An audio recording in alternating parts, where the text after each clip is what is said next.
Yeah? Can you? Yeah. Good afternoon, everyone.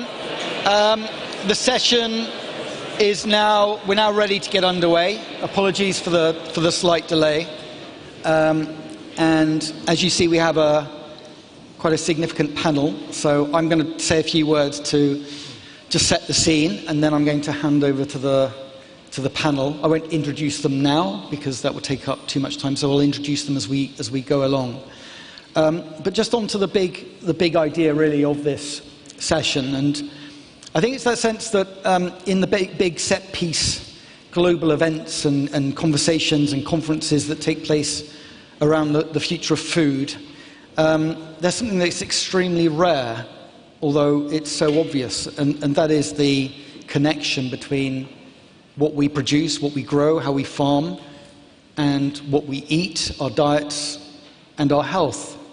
And so for decades, that global conversation has been very much about how much more foods we can produce of a certain type, rather than see plans and policies designed around what and how the world actually needs to eat.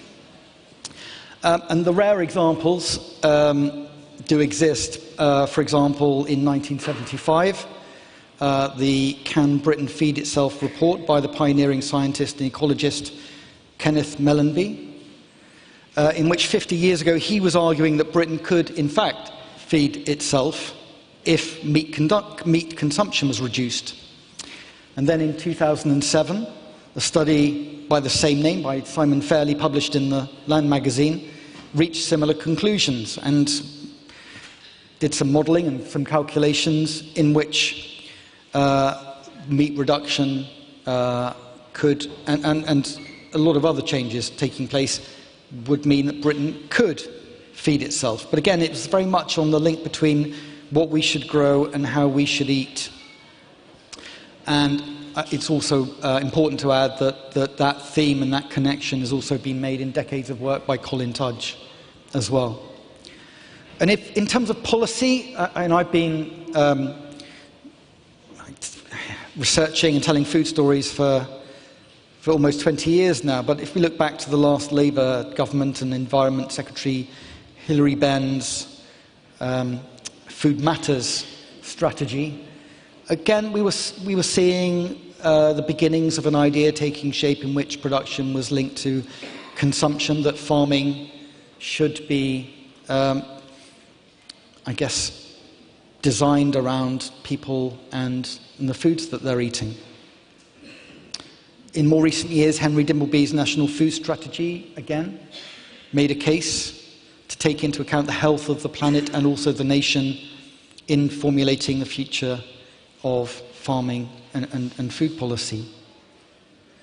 And in this session, we're going to be discussing the latest attempt at making the connection between what we grow, how we farm, and how we eat, planetary health and human health. And that is the Feeding Britain from the Ground Up report published last July by the Sustainable Food Trust, a proposal based on the idea that we can tackle climate, nature, and public health, produce enough food, and enjoy better levels of self-sufficiency, but only if we eat differently. So it's obvious, but what does the future look and taste like based on the modelling and the calculations that went into that report? As I mentioned, I'll introduce the other panellists in a moment who will all be contributing their ideas and their insights from different parts of the food system. But I want to start with Patrick Holden, founder of the Sustainable Food Trust, and ask the very basic question of why did you write the report and why now? Thank you. This report was a team effort, and the principal researcher, Robert Barber, actually is in the town hall but not in this session. But it was genuinely a lot of people that did a lot of work to produce this. The reason why we thought it would be important to make this contribution to the discussion is because the agricultural transition to... And we also were aware that there was a growing amount of prejudice amongst detractors for the but for our kind of agricultural transition, saying it would never feed the world, which came up in the last session, we thought, well, let's do the study ourselves. Now, the study was based on a series of presumptions and assumptions, all of which are very and we're giving them for free, but if anybody wants to sponsor them, that'd be lovely. But please, if you read it and you think our modelling is inaccurate or needs to be adjusted, we're completely open to that. And this slightly condensed version of the original report has one or two alterations in it, to which I'd like to give credit to Simon Fairlie, because he said in the first copy, we didn't allocate, the allocation of beef versus dairy was wrong. We should increase the proportion of dairy. So Simon can defend that alteration, but we made it. But of course, how you allocate the different farming systems and the yield assumptions are all open to debate, but we've made them transparent. So straight to the conclusions, if we were to make this transition using about 5 or 6 different farming systems appropriate to the climate, the topography and the soils of different parts of the UK, the headline conclusions are that we could maintain our present level of national self-sufficiency in our key staple foods. Obviously, this doesn't include imported foods, tea, coffee, bananas, all the things that we couldn't ever grow here. So we're making an assumption that international trade in food, either that we can't produce enough of or that we can't produce here, would continue. So our exam question was, could we maintain the present levels of consumption? What would be the dietary implications? And as Dan just said, so the answer to the first question is yes, we could, as long as we ate differently. And the big differences are a dramatic reduction in consumption of grain-fed livestock products, because the first and most dramatic conclusion of the agricultural output would be a halving, slightly more than halving of grain production. That's because yields would be lower, but also in the arable east you'd have a mixed farming system with a fertility building phase, and therefore the length of time growing arable crops would be only 50% of the total crop rotation in most systems. So you add that to the yield reduction and you get a 50% reduction in grain production or arable crop reduction overall. That means the end of cheap chicken, the end of cheap pork, and the end of intensive dairy production. So, conversely, and much more controversially, we are already 2/3 of our nation is grass, and that would be maintained because you'd have more grass in the arable east. You'd probably have a bit more mixed farming in the west, which is predominantly grass where we farm. And you add all that up, and you've still got a large area of grasslands, which are best turned into food that we can eat through ruminant animals. So this means that we can probably have a surprisingly high degree of grass-fed and mainly grass-fed consumption of lamb and beef and dairy products, and of course pastured poultry, and also pigs which are fed recycled arable products and other waste foods, and that requires changes in the law probably. And how much vegetables? Really, that's a flexible feast, because we can allocate more or less land to vegetable production. I think Simon's got it right when he can talk about that in a moment, but we can eat lots of vegetables, in season of course, lots of fruit, in season and indigenous varieties, and we're all going to live happily ever after. But the transition isn't happening, so we hope that this report is a contribution to that debate. Do I need to say anything else that I've forgotten? I think that's good for now, Patrick, to give a kind of an overview, because we'll dive into some of the detail in a moment. But I actually want to turn to Nicola next. Nicola Renison. And you farm with your husband in... Yours is a story of transition taking place already and change. And so your take on the report that Patrick and the team have put together, and how that looks to you from your farming perspective. Well, I think it's... Can you hear me okay? Yeah. I think it's amazing. I just wish it will happen. Fingers crossed.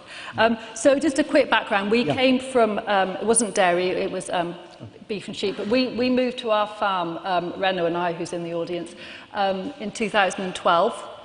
We were lucky enough to be able to buy the farm with a monster mortgage. And for the first couple of years, we just... my parents are dairy farmers in Shropshire. Reno had gone to Harper Adams, drunk a lot of beer and thought he knew how to farm conventionally. And for the first couple of years, we just were normal farmers. I had absolutely no interest in nature, birds and bees at all. And then quickly realised that our life was going to be fairly hard work and pretty miserable if we continued on that path. So the light bulb moment was Reno one day went to see the Nellis brothers who farm organically in Northumberland, and they're the most amazing farmers ever. And he came back through the kitchen door, and I remember him saying, what have we been doing? We need to completely change. So pretty much from that moment, we started to farm rotationally. So the cattle, well, sheep then, we started rotational grazing and really learning how grass grew. Because although we'd both been to college, we didn't actually understand anything about the soil and anything about how grass likes to grow. So then it opened up this was in about 2014, this world of YouTube stars like Joel Salatin and Greg Judy, Richard Perkins. We read lots of books. And it's been a gradual mindset change. And it's been a journey. I don't like that word, but it's been a journey. And so now we're starting to divide our fields to make our fields smaller with hedges, loads of help from the Woodland Trust there.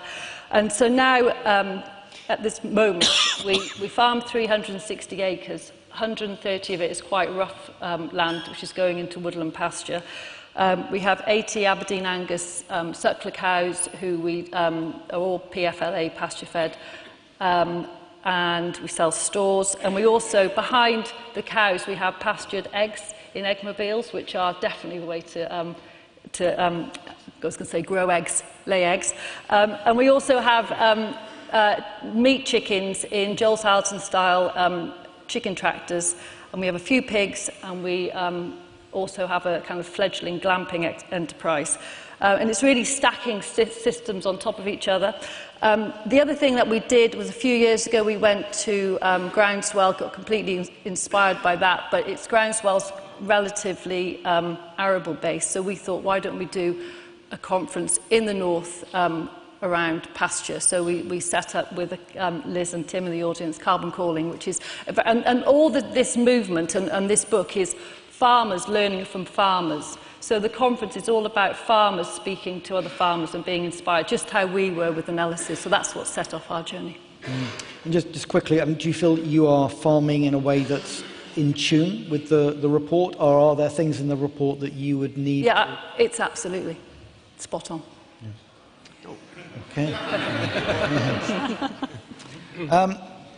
Iain Tolhurst, who on his farm in South Oxfordshire, Tolhurst Organic, is a pioneer of stock-free organic, growing more than 100 tonnes of vegetables and fruit using green manures, diverse rotations, wood chip composts and agroforestry instead of grazing animals or animal inputs. Now, the report, as we can see and as Patrick has explained, argues for a general shift to mixed farming and the reintroduction of grassland and grazing livestock in arable areas. I mean, from your point of view, how does that fit in with the vision of how you believe we can feed the world? Well, my vision is somewhat different. But before I go into my vision, because I'm not here to vilify anybody at all, I started my farming career as a herdsman, a second herdsman, on a 160 cow dairy herd back in the 70s. 160 cows was a pretty big operation. I had a wonderful time. I spent 4 years there. I learned a huge amount about farming. It really drove my desire to farm in a different way. And I came out of that and I decided, in fact, I became vegetarian when I was there. So that was the start of a process which has taken a long time to completely gel. But I am veganish, mostly. I wouldn't like to claim to be completely vegan, but I am veganish. And I farm in a very different way. And I woke up this morning listening to, at first, the sound of traffic and noise, and the sort of noises I'm not really used to, because I wake up to a very quiet place where we live. Behind all this cacophony of sound was a little wren singing, this tiny little bird, that big, one of the smallest birds in the UK. And it reminded me of one of the reasons I came into agriculture was I read Silent Spring. A few people around here know what I'm talking about, and that was another pivotal moment. So the report, yeah, there's a lot about the report which I really do like, because it does tick some boxes. we farm in a very nature-friendly way, and we're really trying to do as much as possible to completely reduce our carbon footprint, but also to maximise the use of land on the farm in terms of the food that we produce. And that's very important because food takes up an enormous amount of land. And I think we can mostly agree here that, livestock reduction is inevitable. I think what we perhaps don't agree on is how much we're going to reduce it. I personally would like to see a much bigger reduction, because I think we need to release large areas of land for rewilding to really try and restore what we've done to agriculture over the last 50 years, which has been dire. We have done such a lot of damage. And I think there's an assumption in the report that you have to have livestock in order to maintain fertility. Now, anybody who knows me knows that I don't agree with that at all, and we've managed to prove that, and we've got a lot of data, increasingly so over the last year or so. We've got a huge amount of data which supports that theory that we do not need to have livestock to ensure we can maintain fertility. Our farmers demonstrated over 35 years of intensive cropping, we have maintained and slightly increased our carbon levels. Compared with my pasture-fed livestock organic neighbour, we are slightly better, yet we have produced a lot of food during that time. So we know that we can maintain fertility, so there is no justification on fertility-wise to bring more livestock back on farms. And my concern is that a lot of these arable farms are going to start producing more livestock, more areas of grassland, and this is actually going to increase the livestock rather than decrease. I'm very much in favour of taking factory farms out. We all, I think, all agree with that. I don't think anybody would disagree with that. So, next page. I very rarely write notes, but I've decided on this occasion it is important because Patrick asked me here today, and I'm very pleased to be here. Right. We need a pretty spectacular agricultural revolution. I don't think anybody would disagree with that. But we've done it. We've been there before. And I don't know how we've forgotten this. During World War II, in 1939, this country faced a dire situation. I would say not as dire as the one we face now, which is a global one. But we faced the possibility of starvation and invasion. Now, we're in a really short space of time. The Ministry of Food, we need one of them again, and the Ministry of Agriculture actually talked to each other, and they designed a system of food production. They looked at the problem, and they saw that we only had 30% of our own food, 30%. This was a really bad situation for self-sufficiency. That 30%, as a result of the war effort, went to 80%. This was a staggeringly successful campaign. And it took a huge effort, but the interesting thing about that campaign during the war is that all the farmers were complicit. They had to be. They were getting paid to do it. And the Joe public, generally speaking, were complicit. Everybody had a ration book, even the Queen. Or was it the Queen? No, maybe it was the King. I don't know. Whoever was around at that time had a ration book, right? And that ration included 1 egg a week per person. That's how valuable that food was.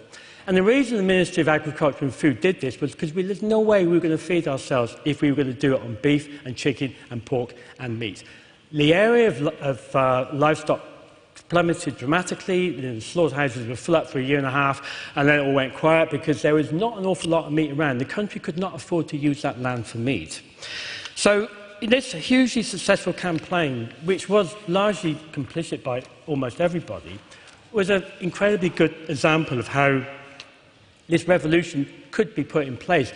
We don't seem to have, at the moment, the need or the threat or the fear is not great enough to put that in place. Maybe it is within a few of us, but as a public go, we don't have enough fear of the future to really start adjusting our diets in a way which is going to make a big difference to the way agriculture is managed.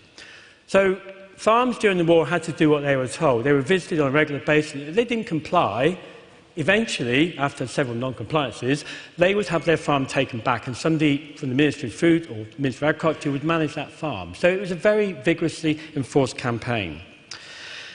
Reducing the livestock, as I see, to levels which are sustainable means a big reduction, far bigger than most people here would like to own up to or care to agree with.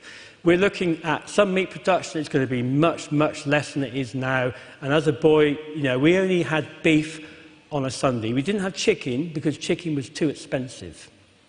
This is unbelievable to believe today, when you can buy chicken for £4.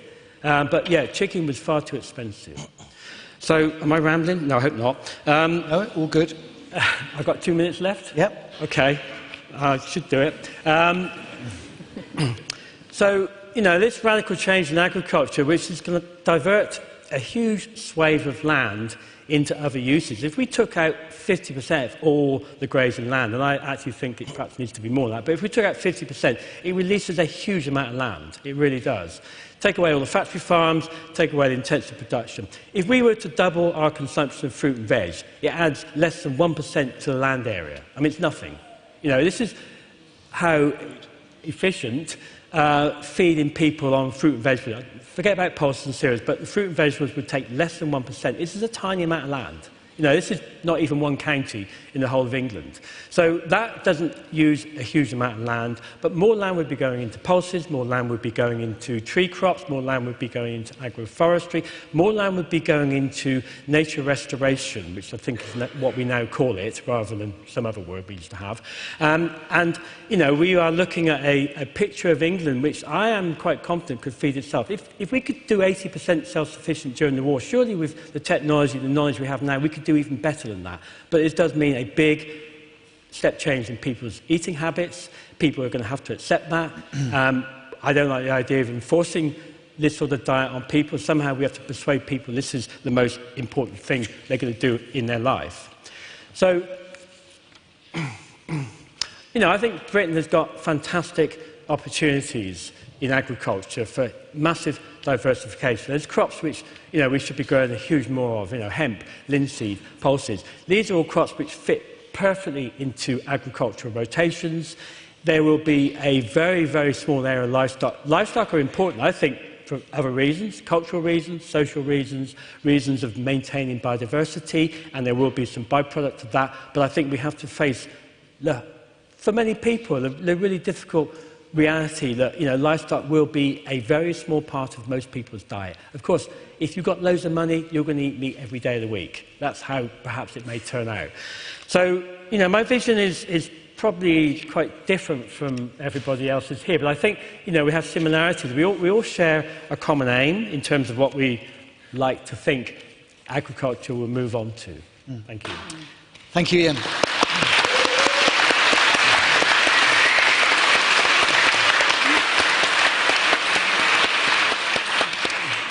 Let us now hear from Simon Fairlie, farmer, author, founding editor of The Land magazine, who I mentioned earlier. You published your own studies and you reviewed this current report.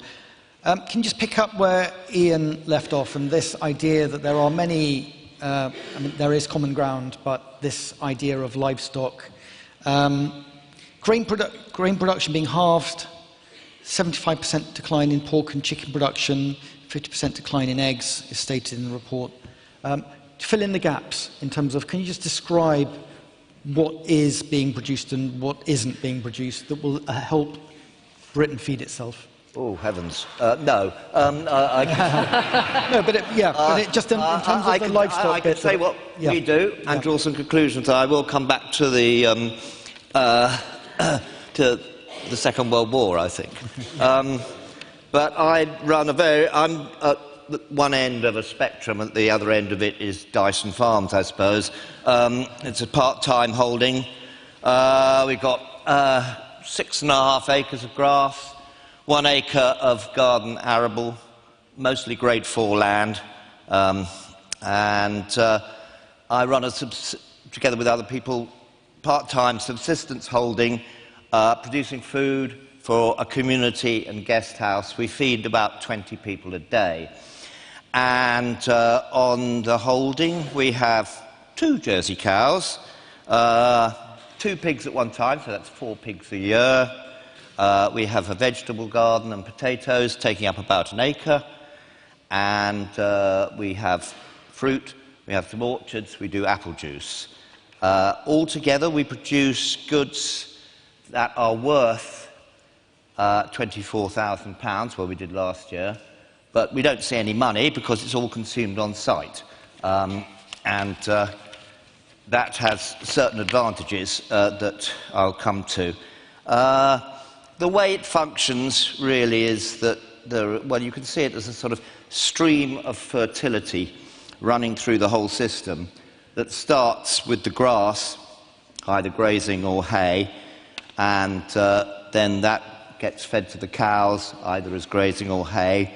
What the cows don't eat, and they're quite fussy, they're Jersey cows, so they leave quite a bit. That goes for bedding, and then the bedding goes to the muck heap. That goes to the garden. Meantime, the milk comes into the main house. It gets turned into either milk or yogurt, cheese, butter, and we produce pretty much everything except in winter we don't manage the butter. Otherwise, we're completely self-sufficient in dairy products. We do Baileys at Christmas. Then the whey from the cheese goes to the pigs, together with the food waste. We're not supposed to do this. I keep trying to get arrested and taken to court for it, but it never happens. Basically, we produce, 250 kilos of pork roughly a year, and the feed bill is absolutely minimal. I have to top up things up a bit in winter with barley, but in summer there is no feed bill at all. What happens then? Oh, well, yes, where the pigs are, we rotate that with potatoes. So half our potatoes are grown on the pig area, and the other half is in a rotation, a sort of mini lay, where we also do onions and potatoes, 4-year rotation. So that's how the whole system works. Oh, wait a minute, there's more to it. Because of the human waste at the end of it, the sewage, which comes out to a wet system, which is like a reed bed, but there's no concrete or gravel or anything in it. It's just buns of earth. And there we have an orchard. We also grow glyceria, which we feed to the cows when we're desperate, which we were at certain points this year. What lessons do I... Well, I've got lots of lessons to draw from that, because I've been doing it for 12 years. Incidentally, it's been going since 1941, the dairy, so we think it's probably the oldest micro-dairy of its size in the country, but if there's anybody else out there who's got an older one, we'd like to hear from it. What lessons? Well, first of all, that dairy is just so much more productive than beef. If we had beef cows on our 6.5 acres of grass, we could never do this. It's less than a third of the amount of food I estimate we'd be getting off it compared to the dairy. And it's what's noticeable is that where we are, which is Devon, Dorset, all the small dairy herds have gone. All the ones that were using roughish land like we do and permanent grass have disappeared. What we've got now is the dairy herds are on the arable land, and they're using the arable land, but they're only using the arable land for dairy. So the fertility that they're sort of bringing into the whole system is overloading the system and causing, as we know, various forms of pollution. And then I come back to what Tolly was saying, that was during the war, they certainly cut down on meat, but there was very much a policy decision to focus what grain there was and what energy and so forth there was on dairy, because it was the most efficient form of animal protein by quite a long chalk. The second thing I draw is that you actually get quite a lot of meat out of food waste. I mean, we are sort of, in a way, a microcosm of society, except we don't do the grain. I wish we had 2 or 3 more acres, and then we could do the grain as well, and it would be a totally self-sufficient system. But nonetheless, from the waste food that we've got, from the whey, from the stuff that comes, waste coming out of the garden and so forth, we produce at least 250 kilos of pork. That's off the waste from 20 people. That's 12 kilos per person. It's quite a substantial amount of food. And then if you look at the sort of work that's been done by various people on byproduct foods, this is echoed in society. It is a quite substantial amount of animal protein is produced by waste food, by products, by processing products and so forth. Because we don't even see the processing products of the stuff that we buy in. There's all that as well. Not to mention the beer slops. What's the third thing? The third thing is that we don't benefit from great economies of scale. In fact, we don't at all. We're very small. But on the other hand, we do have economies of distribution. And that's to say, first of all, our food has, well, exactly 120 food yards between the production end and the consumption end. And secondly, there is no packaging. I mean, it is zero packaging. We milk into a bucket, it gets strained into a churn, the churn goes up to the main house, gets put in the refrigerator, that is delivery. And that makes the whole system work. Now, I'm not advocating that everybody should, well, maybe I am, but probably not, that everybody should live in little communities. But I do think you can scale this up and give more economies of, better economies of scale, whilst maintaining the same economies of distribution, in certain situations at least, for example, with schools, with hospitals, with anywhere where there's a canteen, but particularly schools because of the educational advantages, then if schools teamed up with farms to produce the food for the schools or the universities, then you can have all those benefits.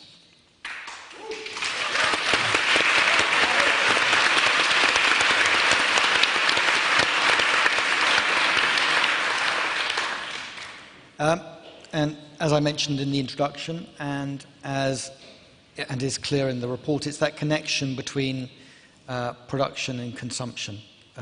What we grow, what we produce, and how we eat.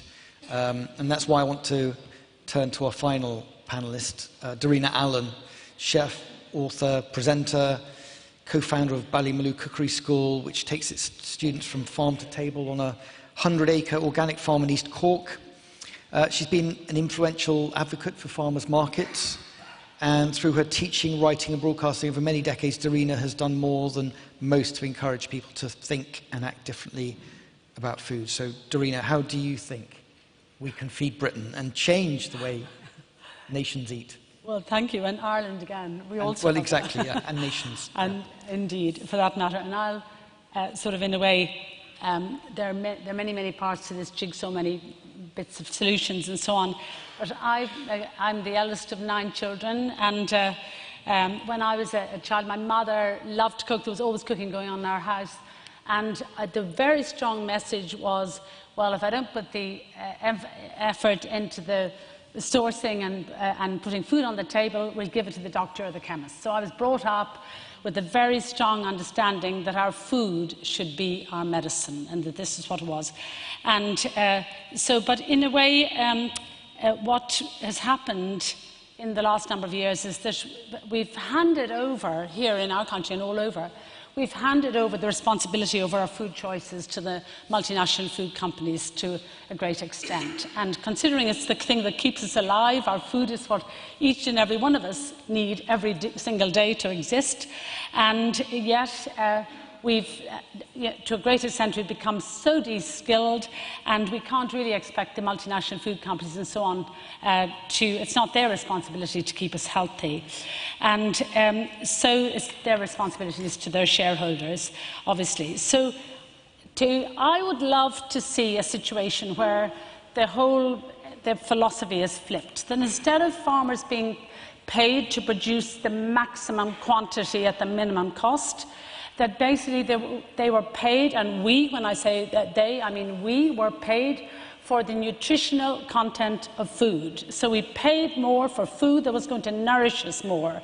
And and I know there's work being done at the moment on, and has been for a number of years, not quite perfected yet, as I understand, to develop a refractometer. So in other words, wouldn't it be wonderful if you when you went into your shop or your supermarket, that's where you buy your food or whatever, that you could go have it on an app on your phone, and you could put it up to one lot of carrots cost this, the next one cost less or more, and you could read the nutrient quality and say, well, look, and then make a decision, okay, I'll buy these ones or I'll buy those ones, etc. So that would flip it. And then, of course, as has come up in many of the sessions today, it's high time that basically the general public understood the real cost of cheap food, that all of the other externalities are not being, and you've done a lot of work on this, Patrick, as have the Savory Institute and so on the real cost of food. I mean, the price on the shelf is about a fifth of what where actually it's costing us as taxpayers to produce that food. And a lot of the food is actually making us ill. We really, as again has been mentioned in many other places, need to reward those who are farming sustainably and in harmony with nature. And the whole idea of developing a global farm metric where we can really actually measure the fertility of the soil and all of that is underway and is a very urgent thing. The primary threat, and I think many of us understand this, to food security is the low price at farm gate. And the assumption that many of us that we believe that cheap food is our right, basically, and cheap food at any price to the producers. So what other category of people at the moment, the price that many of you in this room are farming, and you know the price that you're being paid, that we're being paid, we simply cannot. It's almost impossible to produce, particularly if you're doing it intensively, nourishing, wholesome food for what we're being paid for it. It's just not possible. And what other category is expected to do what they're doing below an economic level day in, day out? And really we're being taken advantage of because we love the land, and that many of us, our only thing we want to do is to farm and to produce food. It's not okay. People have got to be paid enough to produce nourishing, wholesome food, because that's what the health of the nation and everything else is dependent on. So just to say a solution, and many solutions have already been mooted, but because I spend my entire time practically teaching people how to cook, and passing on skills so that they can earn their living from their cooking, travelling anywhere in the world and so on. So I hope I live to see the day where that we can have practical cooking and gardening and foraging embedded in the school curriculum, right from the small little children upwards. It's just absolutely essential. Yeah.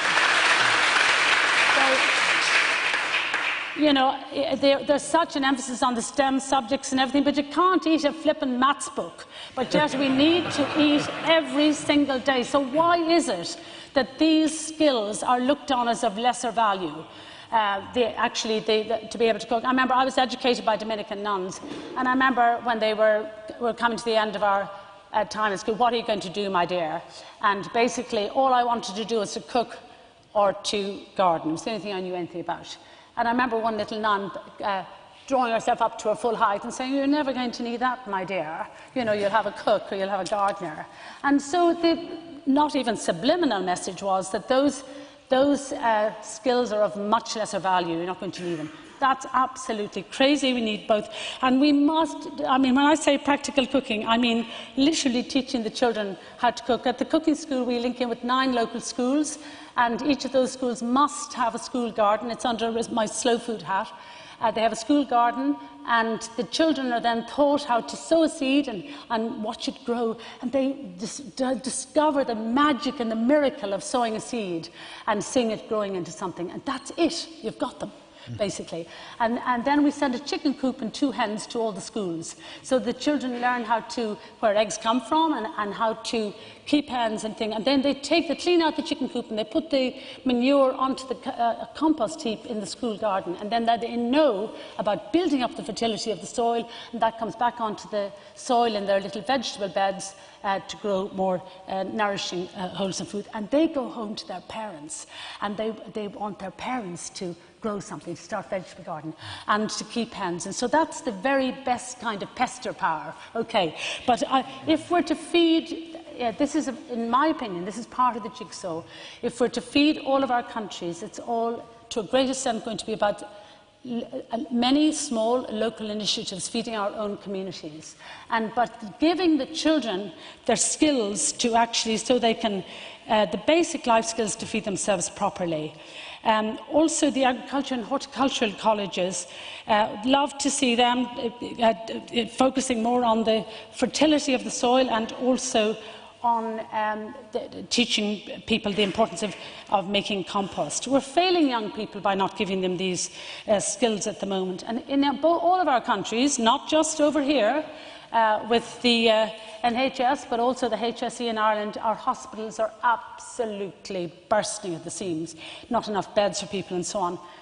How do we get the government in all of our countries to realise that we need to put the best brains and the best marketing people behind getting the message out to the general public that our food should be our medicine? We must feed ourselves properly, and then we will have much less problem with our hospitals and with our health problems and so on as well. Actually, one other, I'm well over my 5 minutes. Yeah, I want to go back. Yeah. Right, okay. Hold on, there was one. Oh yeah, I wanted just to say, this is sort of slightly off-piste, but basically, back to the price of food and the importance, if we're to keep people in farming and encourage our young people into farming, it has to work economically.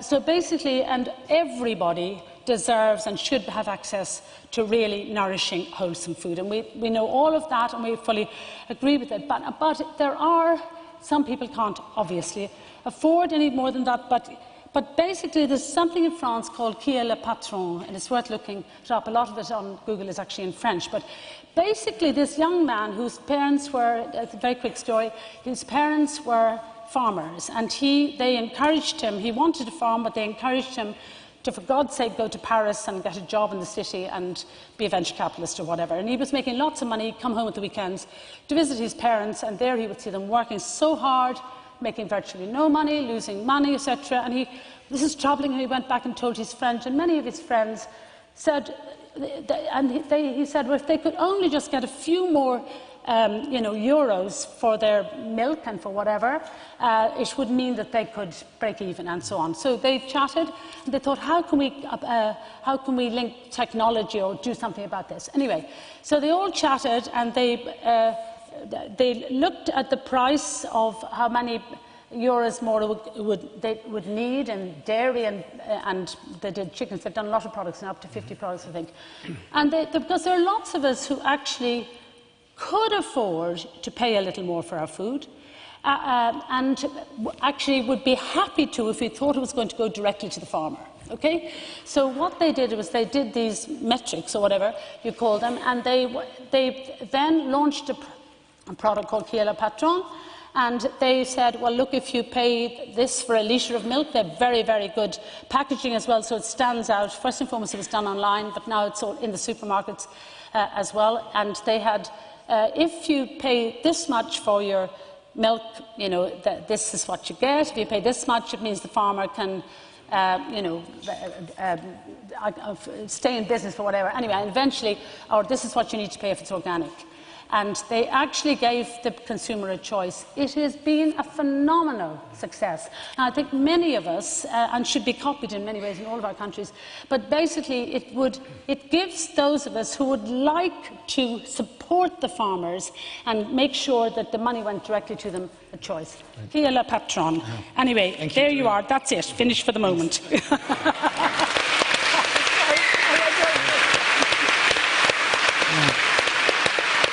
Two more talk shots. There we are.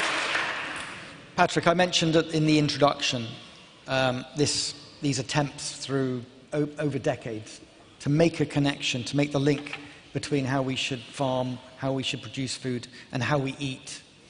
It hasn't succeeded in making a breakthrough. Is there anything about the conditions right now, today, that gives you any optimism that this report will trigger some change?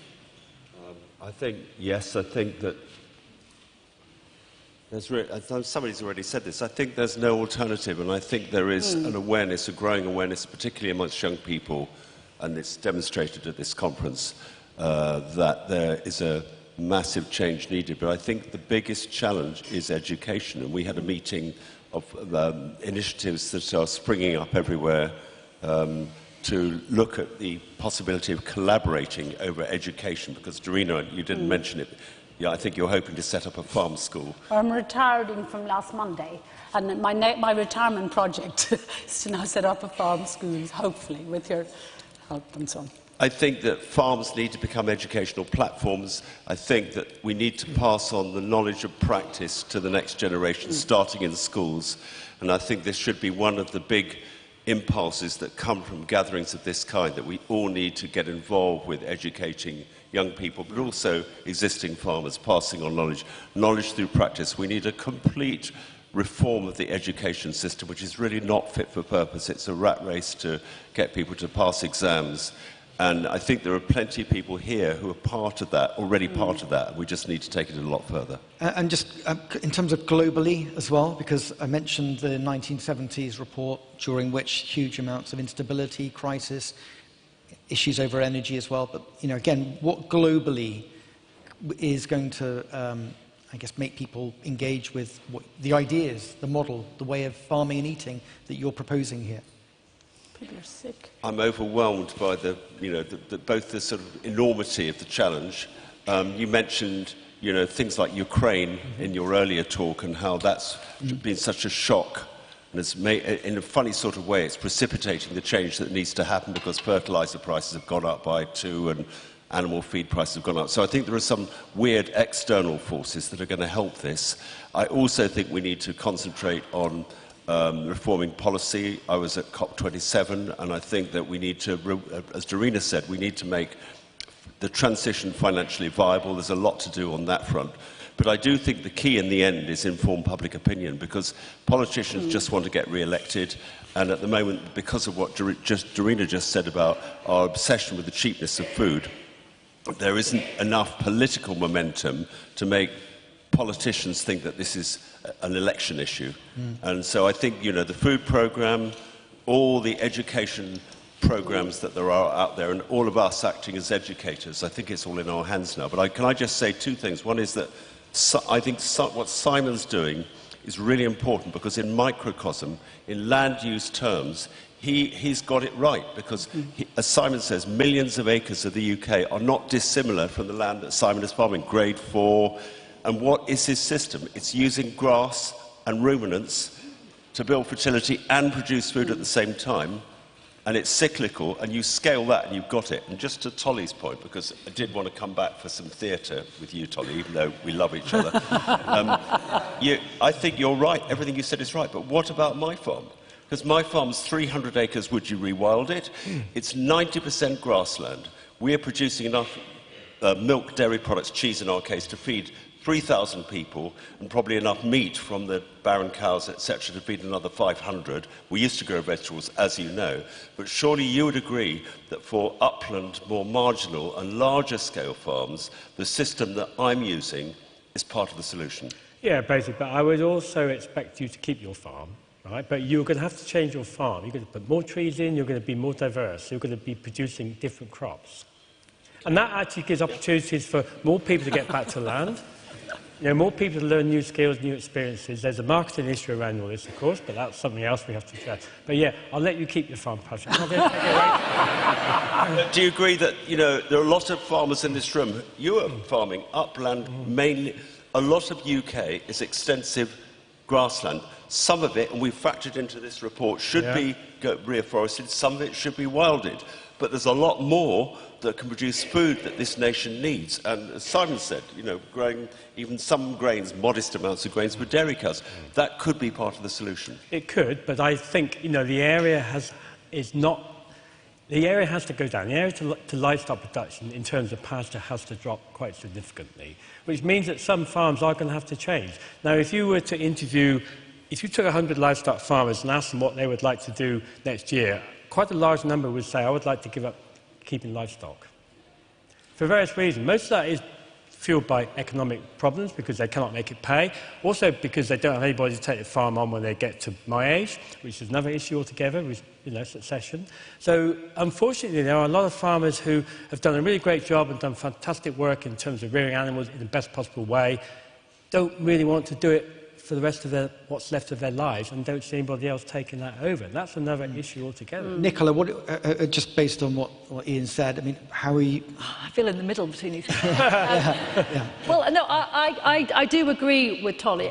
So I would like, we've got 360 acres, 200 is quite productive, but I would like to have the skills, or someone to have the skills, and for it to be financially beneficial for maybe 10 acres of that to be into veg production. But I don't know how to do that, and it takes a lot of time and energy to learn, to change systems, to bring people in. There aren't people, it might be different in the south, but there aren't people banging on our door saying, we want to rent your land to grow vegetables. So, we've got a long way to go. And Tolly, I'm curious because you've been coming to the conference for a number of years. People have been following your work for a long time. It probably went up in profile last year when it was featured in George Monbiot's most recent book. I'm just wondering the potential of soil and the research that's underway, the untapped potential of applying this new knowledge for many. I mean, have you had busloads of policy researchers from Whitehall heading your way? Not from Whitehall, no, but we've got a lot of very interested scientists who are coming to look specifically at our soil, because we have something which is almost unique. We have a piece of land which has been heavily producing vegetables over a long period of time, more than 3 decades, and continues to increase in yield, and can actually manage to maintain and slightly increase its carbon levels. So that is something which is of great interest. So yes, we are very lucky as a result of the Monbiot effect, as I call it. We have been very lucky in that finally we've been able to quantify what I felt was happening but wasn't really sure about. I mean, what I've done on the farm wasn't a light bulb moment. I didn't wake up one day and say, we're going to do this. It happened by default primarily, and it wasn't really purely designed. This is a long evolving farm. If I was to start today, I would be in a much different position. I could do it in a much quicker time frame. It's taken me most of my life to get to where I am. I'm appalled to say this is a 40-year experience, whereas really I would have liked to say it's a 5-year experience, but it's not. And, the point made here, my neighbour, sorry I forgot your name, about skills shortage. Yes, there's loads of farmers who like to have people doing stuff on their land. There's very few people who've got the skills to do it. I mean, at the moment, there's a huge number of jobs being advertised for, people with the sort of skills that I have and other growers have, and there's a huge shortage of people able to take those jobs on. Yeah. And this is a serious problem. And so, Patrick's point about education, this is so important. We need to start young. We need to start getting people doing what you're doing with schools. I mean, this is fantastic because some of those children can come out of there thinking, I would like to grow vegetables or I'd like to grow cereals or whatever, and we'll start to look for those skills. But at the moment, we have no structure at all in the UK for teaching young farmers, hardly at all. We've almost completely demolished our system of agriculture and education. Look what happened. I don't want to keep quoting the war, but look what happened during the war. All those research farms that we lost during the Thatcher years came out of that war experience. That's how important it was. They spent vast amounts of money. Our walled garden, which is just 2 acres, the amount of money invested there by the Ministry of Agriculture during the war is equivalent to over £1 million today. I mean, vast amounts of money was put into agriculture. We don't see anything like that happening now. Yeah, and vast amounts of money was put into education. Which is a point that's made in the report, Patrick. But I mean, bizarrely, let me stay with the war a second, because again, just going back through the modelling in the report. So, as I mentioned, grain production halving, 75% decline in pork and chicken production, 50% decline in eggs. many people would look at that shift in production and think the only time we've been able to make a similar change in how Britain eats was during the war, but with rationing in place. So again, this is a question. Well, Patrick, how? I think price will do it. So Price. if grain becomes really scarce, by the way, the problem for grain intensification is actually plants. Animals have had so much bad press, but actually it was the intensification of plant production which made it possible to produce so much grain in a totally unsustainable way, which gave rise to the intensification of livestock. If fertiliser prices do stay high and animal feed prices stay as high as they are, maybe even higher, then a chicken is going to be not £4, it's going to be £12 or £20, which is where it should be and where it was, as it were, in the same ratio when I was growing up in the 50s and 60s. And so I think price can help this, weirdly enough, driven by external events. I'm not saying that's the only thing we need to do, but actually price does motivate people, as we know. And can I hear your thoughts on that question, Simon and Darina? Yes, I think one other thing we need to look at is fat. I meant to bring a pot of our lard along, and I failed to. I forgot it, but we have a surplus of fat. Britain has a surplus of fat, of animal fat, and it just isn't being used because we're importing very large amounts of oil from palm oil and soy oil and sunflower oil and so forth, whilst the very large amounts of dripping and tallow and lard are just being burnt or put into pet food. And somehow, I mean, at the moment I'm going around saying, try our lard, try our lard. And if you tell them it's goose grease, then people will sort of take it. But when you tell them it's lard, it isn't. And I think we need to kind of bring back the deliciousness of fat. I will say we did a test on potatoes this Christmas. We did 3 kinds of potatoes, sunflower oil, duck fat, and lard roast potatoes. And guess which one? Yeah. But also, Dan, a factoid, at the beginning of the 20th century, 80% of our dietary fats came from livestock and 20% from plants. Today, it's the reverse, 80% from plants. But look where the plant fats come from. Unsustainable palm oil, soy, and everything. So the implications of this Feeding Britain report are we have to change our dietary fat percentages, I think. Can I say a little bit about Brief fat one, too? because we want to go on to questions in a moment. I'm like Darina. so with you on fat. The good Lord didn't put fat on meat to annoy us. Put fat on meat because we need it. And just a very basic little nutritional fact, if you let me, Dan. Basically, you know, to absorb all the nutrients from our food, we need to eat a little fat with the lean, and then otherwise our body can't absorb all the nutrients from the food. That's a very basic fact in nutrition, which very often we don't know. And one of the most successful campaigns ever, marketing campaigns, was persuading us that low fat is good for us. And not only that, but it's actually damaging our health, and it was to take the emphasis that we're getting too close to working out that the sugar was the real demon, and that's why they think. And so don't be fooled by that. We need your lovely lard and it's super delicious, and it's so tragic that we've been made terrified of those fats, which are so much better for us than the sunflower oil or any of the other things. Sorry, you want to go on to something more serious? No, but that's very serious. No, it's a serious point. But we only...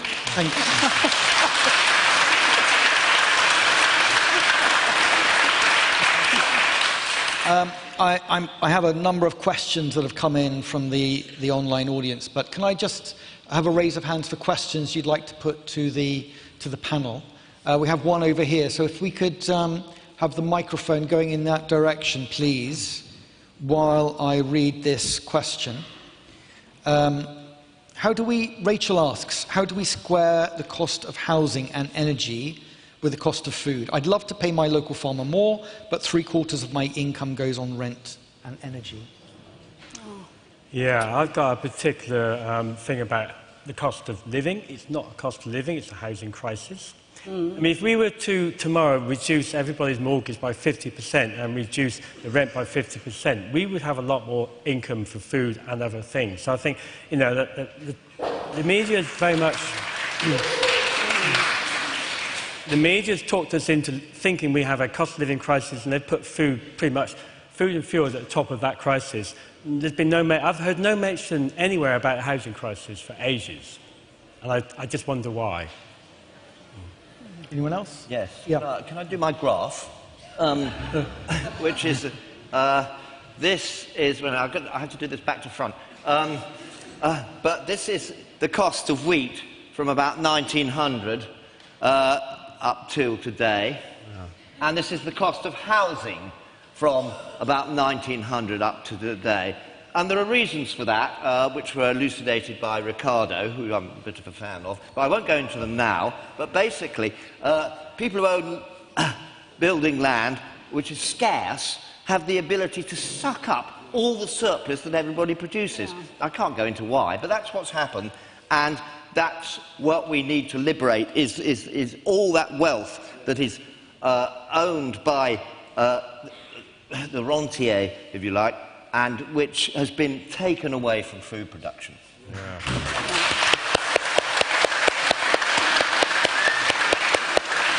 There's a question over here.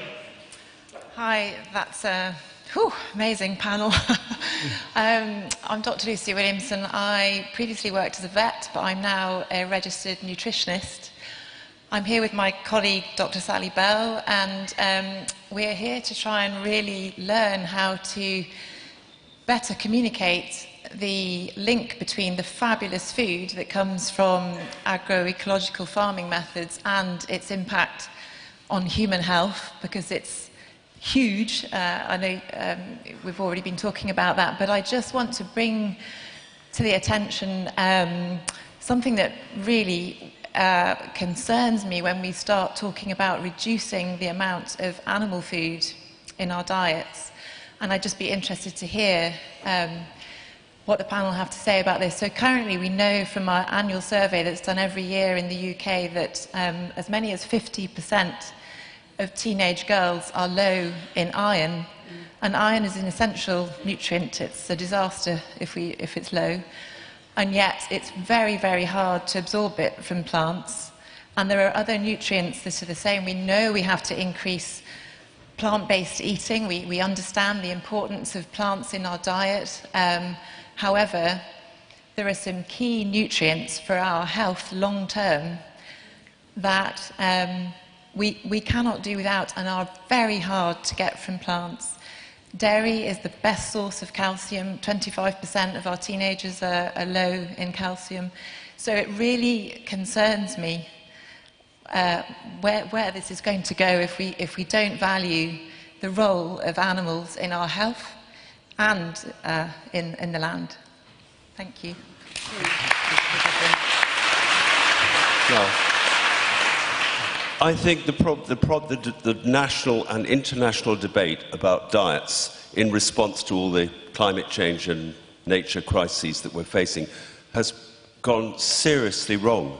And it seems to me that we need to differentiate between the right kind, the sustainable kind of livestock production and eat those products, and the ones which we need to get rid of, which, as Tolly said, everyone agrees. And we need to do exactly the same with plants. It seems to me it's wrong to just demonise all animal production and not differentiate. It's as wrong to do that as it is not to differentiate between the kind of plant production which, as I mentioned, has caused the grain overproduction and all the other unsustainable plants like palm oil and everything else. So we really need to have a much more sophisticated debate which acknowledges the points that you're making about the crucial importance of good nutrition from properly produced livestock products and those we need to give up. And I don't know how we do that. That's why I was sort of silenced by your question, Dan, because it's the question, isn't it? Yeah. How do we get this in this more sophisticated understanding in the public about all the things we've been discussing? It's the question. Yeah. Tolly, did you want to respond to that question? Yeah, I'm not a nutritionist. I don't really understand too much about it. But I do know that as soils have become increasingly depleted, then also the food from that soil is also becoming depleted. So there is a very close link between food nutrition, food value, and the fertility of our land. I think, we need to on that, we need to get back to sorting out our fertility problem in lamb, which is very, very dire. It covers most farms across the whole country. Question from the audience, please. Hi. Nicola, you were saying that you couldn't find anybody to rent your land to grow veg, and there's loads of new entry farmers that want some land to do it. If you were able to do some sort of CSA or something and invite people, just portion off a little bit that could be used by other people, and then you would benefit by having healthy fruit and veg yourself, provided by other people doing all the work for you. Yeah, and this is a question that's coming in online as well. How do we get more people working alongside existing farmers to grow veg on small acres and create urban permaculture, both highly productive, but also there's that collaboration that you were saying that you were struggling with. And are there any models? Are there people in your network who are finding ways of making that happen? I put stuff out there on Facebook locally, because locally, our local area isn't like this. It's not in this environment. So when I put things like that out there, I don't get the response. I think it would. Every farm, I think, and it should be a DEFRA-led thing, that a certain percentage of their land is available for vegetable production, and I don't know how it would be set up, but it's that type of. Can I say very quickly, we were discussing this at this breakfast meeting this morning. Farm Ed were involved, and it seems to me that there needs to be a scheme which is organised and, as was said, funded by DEFRA and others, which helps farmers in a safe way release some of their land for young people to come on and grow vegetables in a way which is structured and thought through, because that would unleash, I think, a very large number of people who would like to get involved with proper, sustainable production of vegetables on a smaller scale, and it would be the entry that we lack at the moment. The danger is you give up some land and then maybe the person runs out of steam, because it's a commitment, isn't it, when you... Simon? Yes, I think one of the other factors here is that the place where it's really needed, the vegetable production, is around towns, in the green belts around towns, and part of the problem there is the price and the blight, the hope value that's on the land, and some way of cracking through that and getting people to produce, well, having small-scale farms and horticulture, as it used to be around London and the other big cities, and then relating them to the schools and other institutions that are in those cities. CPRE did a report on it, and they did a survey, and 85% of people who lived in London said they would like to eat food produced in the Greenbelt. Mostly they can't, because it's a load of old horses under pylons and things. We have a question over here, please. Could I have a little... Well, can we... So I'm sorry, because we've got so little time left. If we have time, I'll come back to you, but I just want to get as many different questioners in. Thank you. Yeah, Simon just mentioned, well, I heard Gramsci quoted yesterday and now David Ricardo, and I wonder if there's another underlying politics here which might divide the members of the panel, and that is the ownership model of land. Is it private ownership, communal ownership that you're advocating, state ownership? I wonder if there are different models there. And I wonder as well if the ethnicity of the panel might also make people in the audience uncomfortable, given the commitment to diversity and pluralisation. But are you asking me? Who's going to address that one? Well, my problem is that I'm surrounded by two big farmers who don't want... I would like another 2 acres, 3 acres, then I could do grain and keep another cow, and that would be about right. It's not there. I need it close to me because I'm dairy. You don't want it miles away. But what I'm actually also surrounded by is increasing numbers of urban income people, lawyers and the like, who buy up land. So I had a bit of grazing. I did have 3 acres more that I was grazing, and then it changed ownership to a lawyer, and now it is basically a lawn on which they run dogs. And there's quite a lot of this going on. The whole ownership to Britain is far more complicated than I could ever cover in the minute I've got left, if that. And it needs other sessions, and of course there are other sessions, but it's certainly something that needs raising. Patrick, do you want to pick up on that question? Well, on the access to land, more than half the land we farm is rented, and we treat it in just the same way as if we owned it. We'd look after it and steward it. And so I think, again, there needs to be some way to make it easier. We were talking about council holdings with the minister yesterday, and there just needs to be a whole structured, big initiative to allow more young people to get access to land, and that probably needs some sort of reform. And as to the gender and ethnicity of the panel, I think we can only apologise. Question at the back, please. If you could take this just over there. Thank you. Yep, hand up there. Thank you very much. In Scotland, we've got the Scottish Land Matching Service, which is actually administered by the National Farmers Union and funded by the Scottish Government. So anybody who's got the odd bit of land or field can actually register it, and they match the land with anybody who wants to actually produce on that land.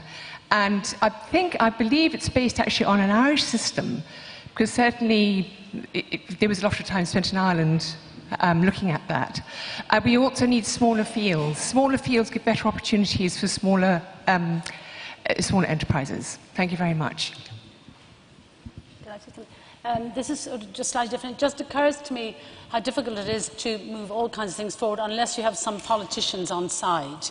And basically, I don't know if it's the same in Ireland, at least in the UK as it is in Ireland, but in Ireland, if the politicians appear to be really interested in food or health or this, they're looked on as they're worried about this area because they're looked on as being elitist, so they can't be seen even in a very good restaurant almost, for fear people think, oh well, now whatever. So basically, I would love to see a virtual triangle of.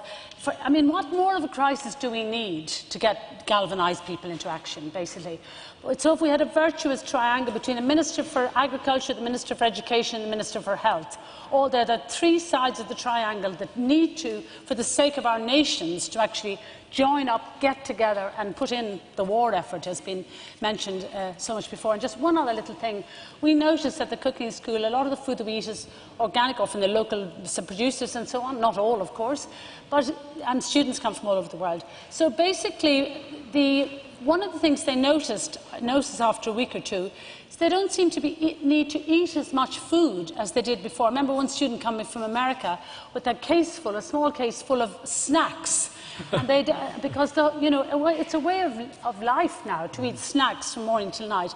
And suddenly, when you're eating real food that's nutrient dense, you actually you don't feel hungry, and you don't need to reach for these snacks. Think of it, if you eat one slice of really good, natural sourdough bread, something happens. You mightn't even think about it, but you're nourished. Eat 4 slices of sliced pan and nothing happens.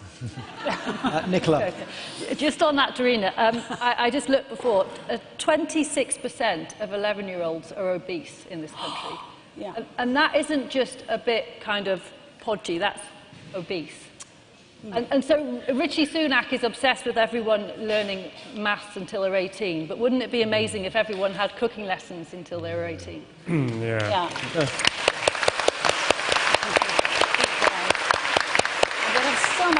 Just on the subject of health, it came up in the online discussion with Zach Bush, which was night before last, which should presumably go online after this event. Zach is convinced that the contamination of food by glyphosate, Roundup and other formula is directly responsible for the massive increase in previously uncommon food intolerances, diabetes, cancers, a whole range of diseases which weren't previously common, which are becoming more common now. And it's worth listening to him because, as somebody said, he's an incredibly intelligent man and he knows a lot. If he's right, I think what's significant about that is that I think health is a big driver for change. Yeah. Because if people realise, as Darina's just said, that the food that they're eating is not making them well, it's actually making them sick. Making them sick. I think that is a wake-up call. Because I just want to say this, that I think the agroecological transition that we all want to happen is happening, as witnessed by the number of people who come to this conference. It's unbelievable. The change is happening. We just need to speed it up. So I think there's room to be very optimistic about this transition gathering momentum. Great. Question there? Yeah. Thanks. Just a question on the nutritional density of food. So I worry that the bigger factor is that... sorry, can you hear me okay? Yeah. I don't believe that most people in the UK are eating supermarket-bought vegetables 5 nights a week. They'd probably do a lot better if they were eating, that kind of level of vegetables. So I worry that that's the bigger influence, is that it's pizza every night rather than even supermarket-bought vegetables. So I'd just like to get your take on, when we're talking about nutritional density of carrots, is it almost worrying about a sort of 5% of the problem rather than the eating habits of what we do 5 or 7 nights a week? Does that make sense? Who would like to pick that one up? What was? I didn't quite get it. It's very hard to hear the question. Could you say it again? Sure, yeah, apologies. So if I was to go to the supermarket and buy vegetables from the supermarket and eat a lot of vegetable-based meals 7 nights a week, would I still be unhealthy? Well, again, I'd hate to refer to Zach Bush, but he's a medic and he was treating patients with super juices like kale juice, and he found they weren't responding. And he concluded that it was the method of agricultural production which is compromising the capacity of these vegetables and their juices to make his patients better. So I think we need to really wake up to the fact that the vegetables that 95% of the people depend on in this country, who buy them in supermarkets, grown either hydroponically if they're salads or quite chemical monocultures, are not improving public health, even if you eat a lot of them. That's a contentious thing to say, but I think it's not the 5-a-day thing.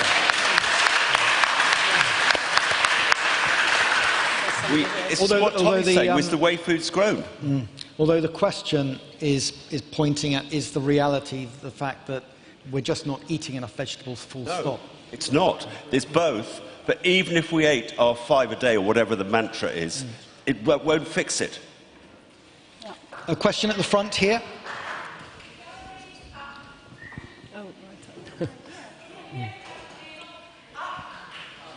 The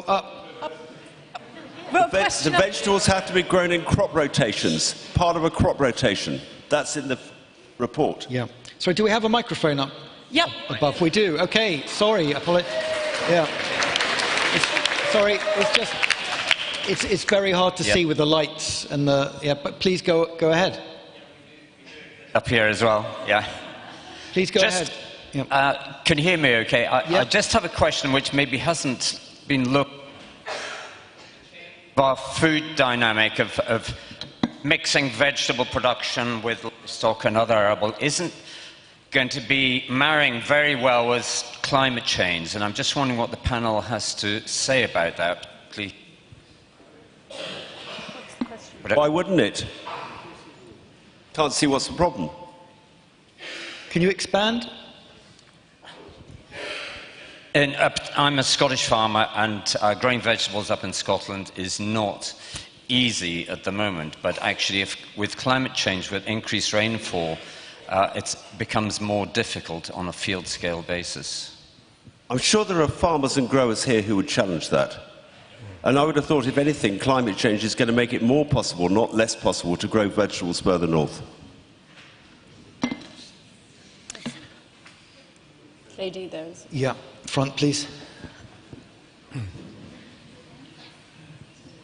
Yeah, I just want to add this to what's the last few comments, questions, which is, frankly, if this population in Britain had a much better diet, more micronutrient-rich, that's minerals, etc., we probably wouldn't have had Brexit, because our mental health in this country is really compromised by the atrocious food that is being consumed.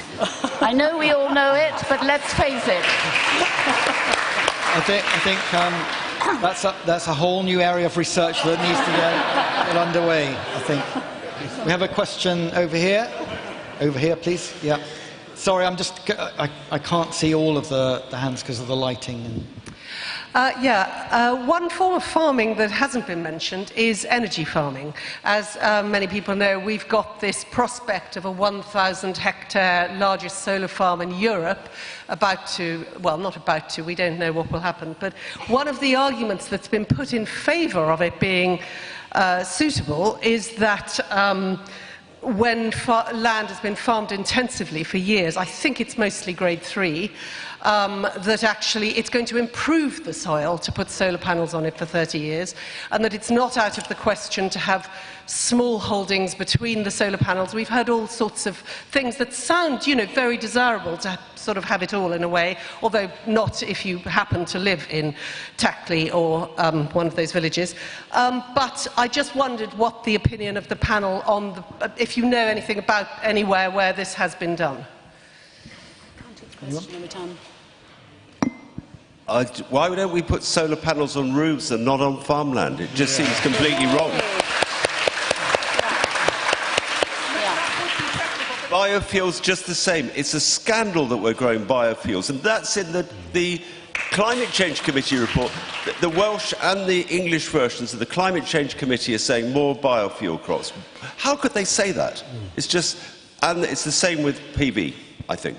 Can I be allowed one this will be the last word. Sentence? Yep, this will be the last The word. other thing is we're talking about feeding Britain from the bottom up.